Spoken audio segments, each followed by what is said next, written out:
حضرت معاویہ رضی اللہ تعالیٰ عنہ گر پڑے، آپ کے دانت ٹوٹ گئے. ہم سے لوگ ہوں نہ آئے تو فوراً کہیں ہائے ہائے اللہ آپ نے کیا غضب کر دیا، مجھے ایسا گندا شکم یعنی پتھر لگوا دیا کہ دانت ٹوٹ گئے. فوراً فرمایا الحمدللہ الذی لم یذھب البصر.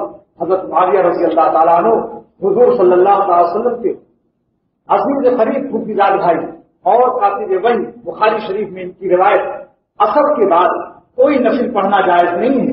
امام بخاری اس روایت کو نقل کر کے فرماتے ہیں یہ مسئلہ امت کو حضرت معاویہ رضی اللہ تعالیٰ عنہ سے پہنچا ہے. عصر کے بعد بخاری کی حدیث ہے. امام بخاری نے اس حدیث کو پیش کر کے فرمایا کہ یہ نعمت امت کو عطا ہوئی، یہ قانون اس کے راوی حضرت معاویہ رضی اللہ تعالیٰ.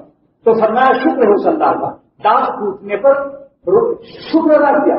یہ شکر ہے الحمدللہ الذی لم یذھب البصر.